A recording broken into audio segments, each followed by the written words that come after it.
Malam teman-teman, Assalamualaikum warahmatullahi wabarakatuh. Salam sejahtera buat teman-teman semua.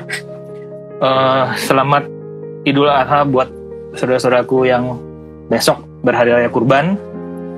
Allahu Akbar, walillahil ilham. Malam ini malam takbiran.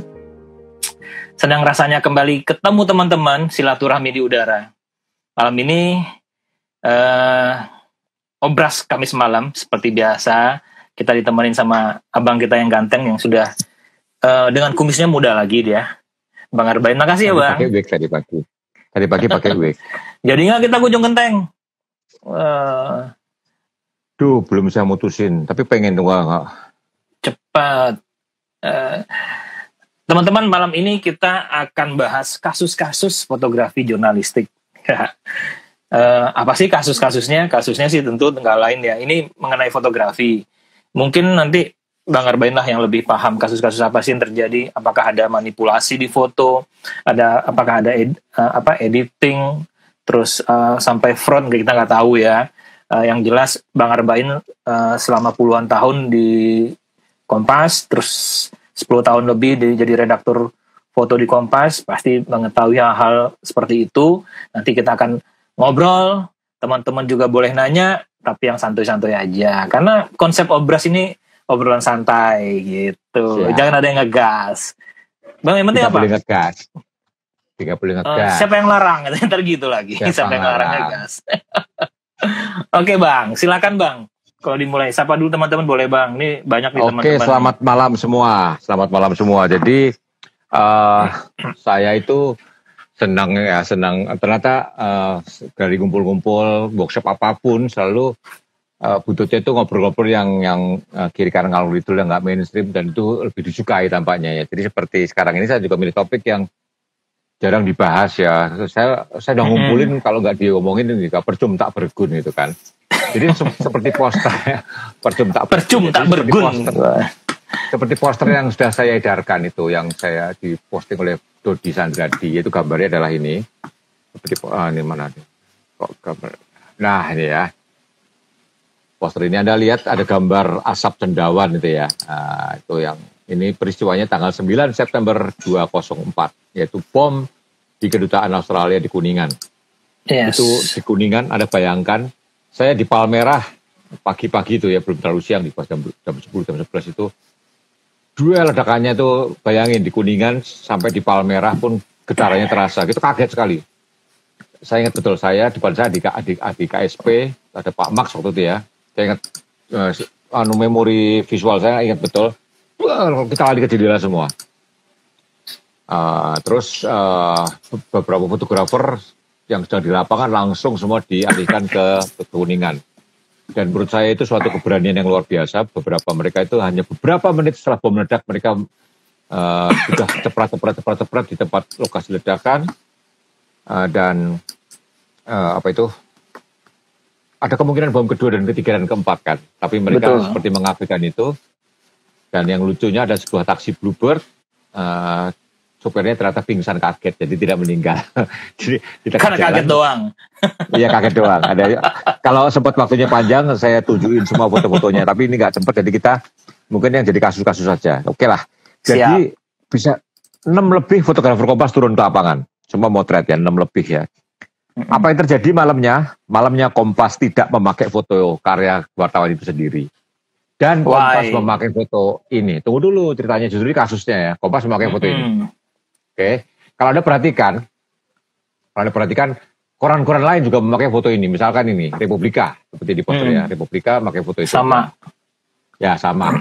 Terus Kompas pakai foto ini. Jakarta Post pakai foto itu. Sorry, 4 kok. 4 koran pakai foto itu. 4 koran ya pokoknya. Tadi apa aja sih? Republika, Kompas, Jakarta Post. Loh. Di poster ada 4 kok, satu lagi kok hilang. Saya lupa ngeluarin ya. Oh, Koran Tempo, satu lagi Koran Tempo ya. Nah, apa yang terjadi coba? Foto yang seperti di poster itu ayam cendawan itu misterius sekali. Jadi kita waktu itu saya lupa milih foto siapa ya. Saya lupa, saya masih redaktur waktu itu. Saya milih foto siapa saya lupa, tetapi tiba-tiba seorang pimpinan saya juga lupa siapa bilang itu Micro Nuke, udah confirm. mikronuklir. Buktinya asap cendawan. Wah, jadi kan cari foto yang cendawan. Wah, kita nggak ada yang punya. Tiba-tiba di kantor-kantor berita asing muncullah foto cendawan itu. Yang aneh adalah di Reuters, di AFP maupun di AP fotonya sama, pengirimnya beda-beda. Oke. Jadi itu waktu bom itu meledak di gedung Deutsche Bank. Deutsche Bank itu yang ada Mercy-nya di Bundaran HI, tau kan? Itu karyawannya pas mau makan siang. Dong, bom meledak, mereka mau makan siang, mereka lihat asap itu, mereka motret. Di grup alumni ITB, foto itu naik. That exact picture. Bentuk asapnya itu masih belum berubah. That exact picture ya, asap asap itu. Terus ada orang kreatif, di-download dijual. Di-download dijual ke Reuters, ada dijual ke EP. Pokoknya foto itu kantor berita yang punya. Ya, ada orang-orang yang kreatif mungkin menjualnya atau gimana ya. Tapi itu foto dibuat dari gedung Deutsche Bank. Deutsche Bank itu ya. Oke, terus Kompas memakai foto itu dan ternyata koran lain sama-sama kemakan isu itu, yaitu mikronuklir. Asapnya cendawan, itu kan. Bentuknya cendawan. Entah isu dari mana itu, tetapi paling nggak ada 4 koran kemakan isu itu. Dan dari foto yang foto itu di WA grup juga, waktu di email grup udah beredar foto itu, tiba-tiba Kompas beli gitu kan. Jadi kalau Kompas mau saya ambilin dari email grup saya juga udah bisa, gitu kan minta izin orangnya aja saya muat gitu kan misalkan. Tapi waktu itu kita mengambil jalan aman, ambil dari kantor berita. Supaya kalau salah, nggak salah kantor berita gitu kan. Maka kantor berita itu kan jaga kepercayaan. Mereka aturannya ketat sekali karena itu masalahnya. Kompas kalau takut salah, betul, ambil kantor berita. Salah-salah pun yang disalin kantor berita. Dan besoknya LIPI bikin jumpa pers. Asap cendawan itu bukan indikasi nuklir. Mereka udah ngetes ke lapangan, nggak ada radiasi sama sekali. Jadi asap cendawan terjadi kalau ledakannya cepat dan keras. Itu asap cendawan. Jadi betapa malunya 4 koran kan. Saya merasa malu. Saya nurut, tapi saya nurut pimpinan kan. Yang nyuruh ganti kan pimpinan saya. Saya lupa siapa ya. Intinya adalah kasus itu adalah berarti Bang, sorry, itu fotonya dari satu sumber, tapi itu benar foto, belum dipastikan itu foto bom itu dong. Jelas, dari Kuningan jelas. Enggak, tapi yang sumbernya kan empat kantor berita asing. Itu fotonya sama, saya lihat fotonya sama, asapnya masih sama bentuknya, dari arah yang sama dan namanya beda-beda. Yang dari Reuters siapa, dari AP siapa, dari AFP siapa, dari EPA siapa gitu loh. Nah, jadi kok kenapa bisa terjadi ya Bang? Angle-nya nah itulah, maka saya bilang kasus itu agak menggelikan dan lucu gitu. Kompas pun pada foto itu hanya gitu aja gitu loh. Jadi kan nggak istimewa. Padahal foto yang lebih dahsyat banyak. Nah besoknya semua koran saya beli. Ya. Perhatikan. Itu saya ini lucu.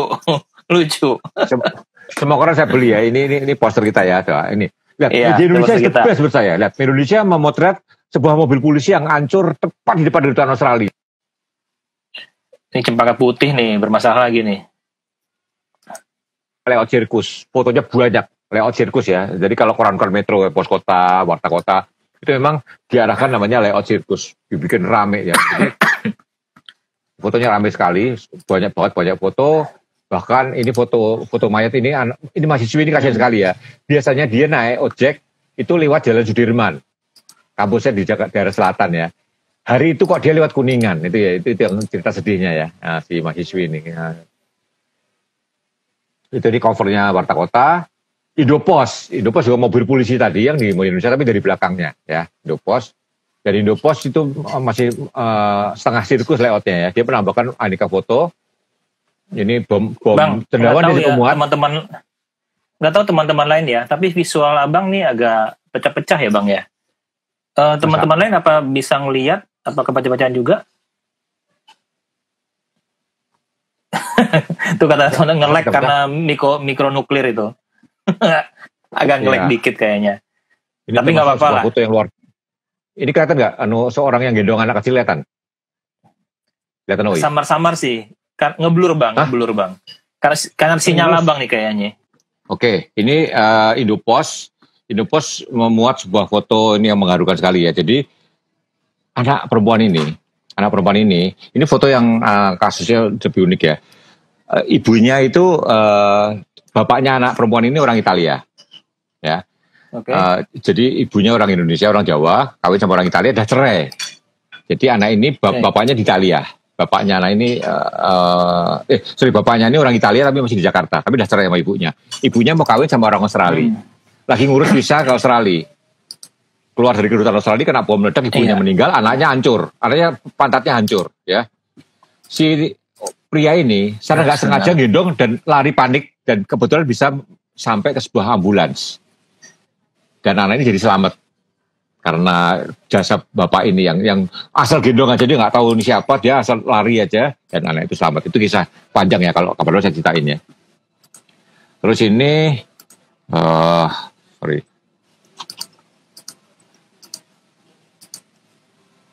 Oke. Ya. Oke, ini Republika sama dan wawancara seorang korban yang selamat ya. Ini Republika, ini Kompas, pakai peta segala. Gambarnya jelas gak sih? Kurang sih Bang, masih pecah-pecah sih Bang. Aduh, gimana dong? Tapi masih bisa ditangkap lah maknanya Bang. Oke, nah ini Herald Tribune ini cukup unik. Gambar ini apa maksudnya coba gitu kan? Ternyata dia mau menceritakan bahwa sampai lantai 15 hancur, jendelanya hancur semua, kelihatan itu. Sampai ya, lantai 15 jendelanya pun hancur semua. Iya, jendelanya hancur semua ya. Oke, itu yang terjadi. Oke, terus ini Jakarta Post, fotonya masih banyak. Ini kok bilang masih buram ya, masih buram. Oke, kalau ini sekarang buram nggak? Enggak, itu clear. Berarti kenapa ya? Atau layar monitor saya yang blinking ya? Coba kalau ini gambarnya blur nggak? Ini blur nggak? Enggak. Oh, berarti layar komputer saya memang tadi malam bergaris-garis ini tajam. Tajam. Coba turun ke layar. Itu oke, tajam. Oh, sekarang tajam. Itu tajam sekarang. Oke, ya udah. Tajam. Oke. Bang, ini jadi, pertanyaan tadi.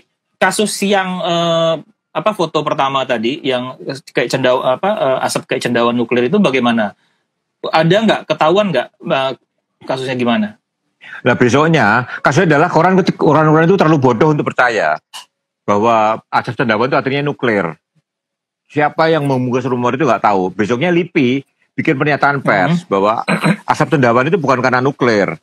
Mereka udah nyelidiki, tim Polri juga nggak ada radiasi sama sekali, tidak ada nuklir, itu hanya bom biasa ya, bom biasa. Terus ya saya merasa malu aja. Terus koran saya kumpulin semua, ternyata yang ketipu nggak cuma saya gitu loh. Itu.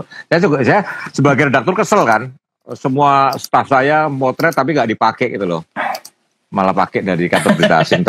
Itu yang biasa sih. Cuma betapa fotografer Kompas Agung, Danu, Agus semua mempertaruhkan nyawa kan, itu kan bisa jadi ada bom kedua, bom ketiga kan, kita nggak tahu kan. Mereka masuk ke dalam, mereka motret dan fotonya tidak dipakai itu, hanya nggak dipakai fotonya. Sebuah rumor. Tapi gini, kalau saya jadi pimpinan, saya mungkin dapat rumor itu mungkin saya juga akan kemakan juga ya, karena kita ingin menampilkan foto yang terbaik. Tapi itu kasus 2004 ya, kasus yang cukup memalukan. Oke. Sekarang kita masuk kasus internasional deh, yang saya masih sebut sampai sekarang orang masih salah.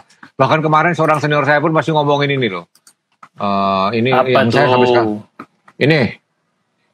Apa ini? Tuh? Oke. Jelas ya? Jelas. Walaupun ya, ini Kevin Carter. Dikit. Ini Kevin Carter. Kevin Carter itu dapat hadiah Pulitzer. Pulitzer itu hadiah jurnalistik internasional untuk media yang terbit di Amerika. Jadi kalau liputannya nggak terbit di Amerika Serikat ya nggak ikut nominasi Pulitzer itu loh. Pulitzer itu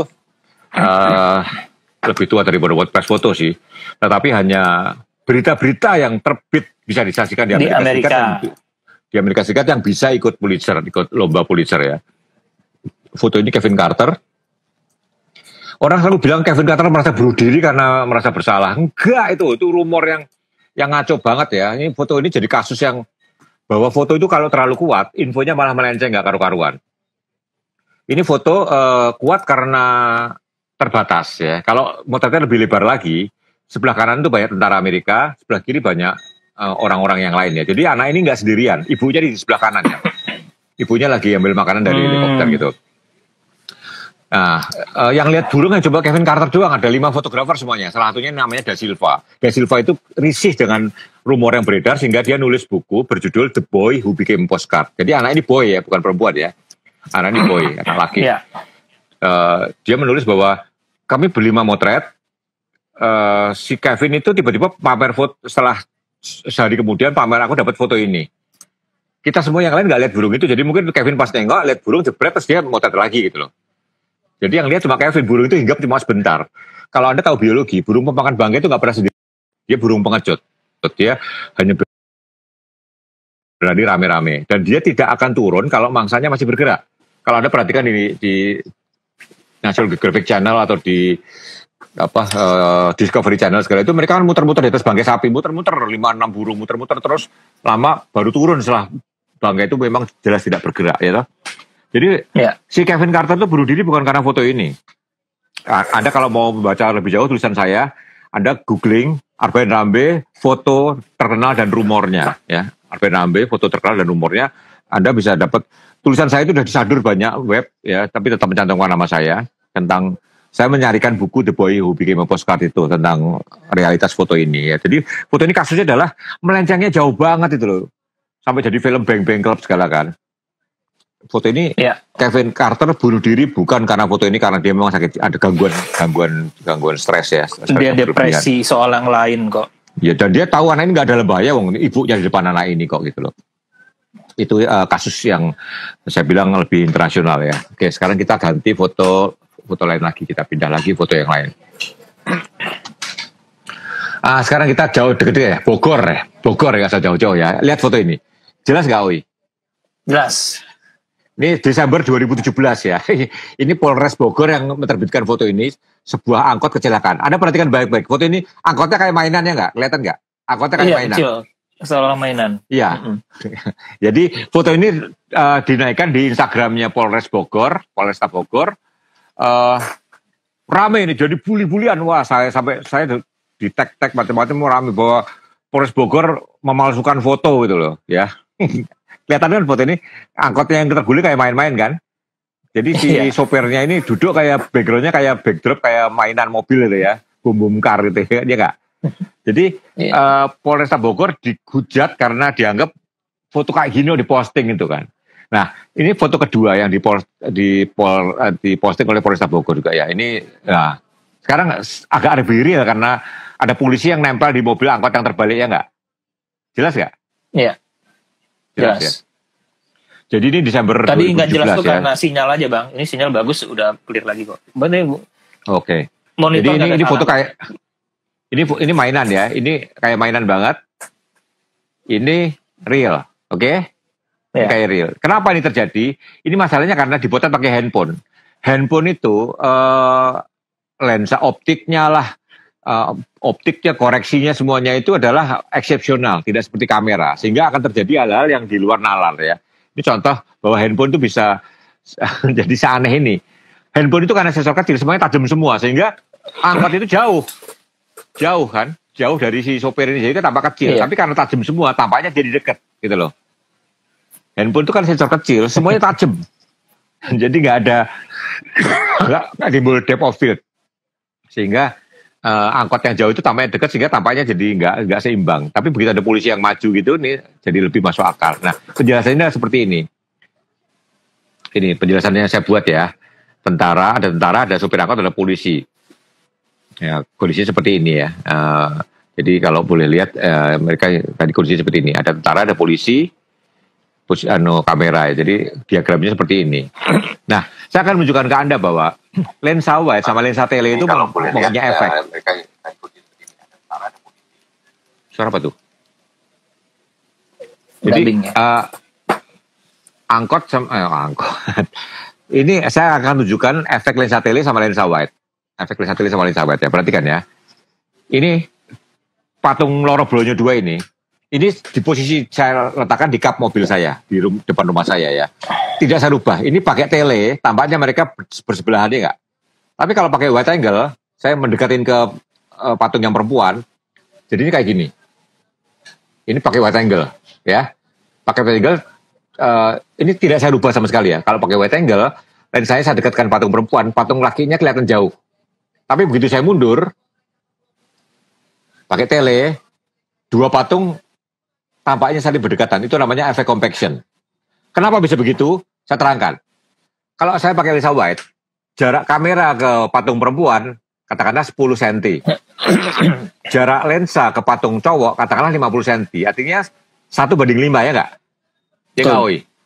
1:5. Jadi jarak ke patung perempuan 10 cm, ke patung laki 50 cm, 1:5. Maka tampaknya jadi jauh. Begitu saya pakai tele dari jauh, jarak ke patung perempuan 7 meter, ke patung perempuan 7,5 meter. Relatif nggak ada beda kan? 7,5 sama 7, ya nggak? Beda 5 cm juga. Beda sama-sama beda 50 cm. Tapi yang dari tele itu tampaknya 7,5 sama 7 meter cincai lah. Beda tipis sehingga tampaknya sama.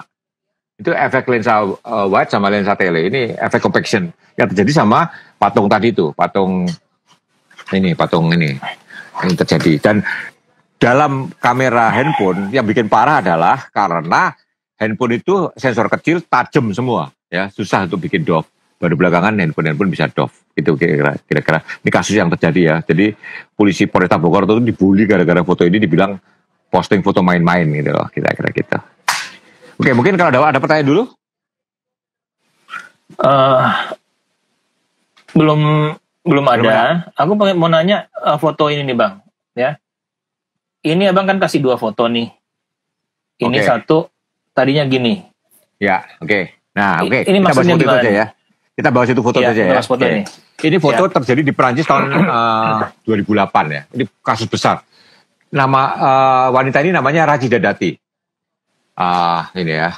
Ini namanya Rachida Dati, Menteri Kehakiman Prancis keturunan India. Rachida Dati, Menteri Kehakiman Prancis tahun 2008. Rachida Dati. Ini foto yang motret namanya François Buffon. Bacanya gimana ya? Nggak tahu ya. François Buffon ya. Anda perhatikan foto ini baik-baik ya. Ini foto aslinya. Ya, François Buffon yang motret tentang Rachida Dati, Menteri Kehakiman Prancis yang keturunan India. Rachida Dati ya. Foto ini muat jadi foto ini. Anda tidak merasakan bedanya? Nih. Ya. Aku ngelihat di sini itu kan ada bagian di muka itu ada sedikit cahaya ya.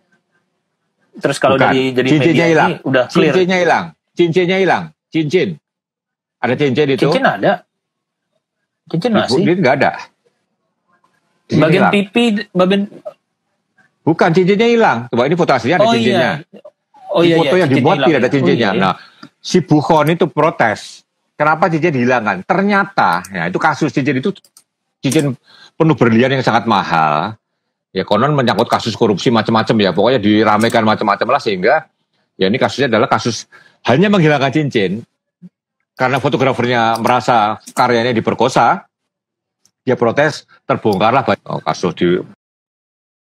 dipermasalahkan itu harta dari mana, macam-macam lah. Jadi menghilangkan cincin bisa jadi masalah besar. 2008 di Prancis ya, menyangkut Menteri Kehakiman Prancis, Rachida Dati. Anda bisa googling Rachida, Rachida, Rachida, D-A-T-I, Rachida Dati ya, pada tahun 2008 ya. Ini kasus itu. Jadi kalau si fotografernya nggak protes, nggak pernah ada yang tahu foto aslinya kayak apa, ya nggak? Ya kan? Betul. Kalau fotografer tidak protes, tidak akan pernah ketahuan bahwa ada penghilangan cincin karena memang ini nggak ada masalah apa-apa. Ini contoh bahwa digital otak-atik digital itu bisa berakibat fatal ya. Ini menyangkut jabatan seorang menteri ya waktu itu ya, gitu kira-kira. Ini yang terjadi tahun 2008. Anda bisa googling, peristiwanya banyak ya, banyak dibahas. Oke, jadi saya bilang kasus-kasus jurnalistik itu adalah kasus itu nggak selalu internasional ya, bisa jadi lokal Perancis, tapi topik itu bisa jadi terjadi di Indonesia. Ya. Jadi karena saya dulu redaktur foto, ya saya kumpulin. Jadi redaktur itu nggak enaknya apa? Nggak boleh motret kadang-kadang. Tahun 99 itu tim, saya nggak boleh pergi coba. Soalnya nggak boleh. 2004 tsunami Aceh, saya nggak boleh pergi. Nah, jadi saya kesel betul. Jadi tapi dari redaktur ada enaknya adalah bahwa saya harus memperhatikan apapun yang terjadi ya. Kenapa fotografer saya suruh tapi fotonya nggak dipakai? Saya kumpulin koran lain, saya bandingin. Terus ada kasus apa saya pelajari gitu itu. Dan sisi positifnya di redaktur itu. Sisi negatifnya adalah nggak boleh motret. Banyak peristiwa penting saya mending jadi bawahan aja deh motret daripada sok jadi bos, kayak jadi bos tapi malah nggak punya apa-apa. Bagi saya jabatan redaktur itu malah membelenggu. Makanya waktu 2005 saya ditanyain apakah mau digantikan di SBC sebagai redaktur, saya seneng banget. Saya langsung ke Pakistan waktu itu kan, langsung liputan gempa Pakistan. Langsung berangkat Pakistan, habis itu saya daftar ke kantor ke EPSDM. Saya nggak mau menjabat apa-apa lagi. Saya jadi ada jenjang struktural, ada jenjang profesional. Jenjang profesional itu sampai kapanpun nggak menjabat apa-apa. Saya pindah jenjang profesional, jadi saya nggak akan menjabat. Status saya mulai 2006 adalah sama dengan wartawan Kompas yang baru masuk, sama dengan fotografer Kompas. Jadi status saya pekerja aja. Saya nggak mau masuk lingkaran tapi kan jabatan. Bebas jalan-jalan. Nah itu itu yang itu saya sukain ya. Saya lebih suka motret lapangan. Itu foto-foto artis saya kalau ada perhatikan mulai 2007 kan banyak foto artis saya, Luna Maya lah siapapun kan semua yang motret saya disuruh. Saya taruh di Kompas Minggu, saya jadi bawahan dan saya nikmati betul itu. Tapi jadi redaktur saya masih punya beberapa sisa ya, bahwa saya mencatat banyak hal-hal yang mungkin nggak sempat saya lakukan kalau saya jadi fotografer yang aktif di lapangan. Bang, aku mau nanya, ini masih penasaran dengan foto si Rachida Dati tadi, ya? Ya. Rachida Dati ini, nah kalau kasus ini sama aja kan, misalnya yang ini kan media yang merubahnya, Bang, ya? Misalnya ini aslinya kan dari, iya. Nah itu bagaimana, Bang? Untuk kasus ini sebenarnya dalam jurnalistik apakah boleh atau tidak sebenarnya? Karena ini juga nggak ada yang larang. Jadi nggak ada yang, iya benar nggak ada yang larang. Tapi ini akan merubah suatu pesan nggak ya? Dalam kasus ini merubah satu pesan nggak cincinnya dihilangkan ini? Gini logikanya ya. Bisa jadi waktu Rachida tolong copot cincinnya, bisa juga kan cincinnya. Akhirnya dicopot manual bisa kan? Mungkin bisa, kan? Bisa. Ya artinya uta-ute yang bisa dilakukan disuruh itu bisa gitu loh. Jadi ada kemungkinan tidak berubah cerita gitu loh. Kan ini fotonya kan tidak berubah cerita ya. Yang berbahaya adalah kita melakukan olah digital yang merubah fakta, merubah realitas ya. Artinya yang ketemu A sama B, terus si C itu nggak hadir, si C ditambahin hadir lah, itu yang sangat tercela ya, yang sangat tercela ya.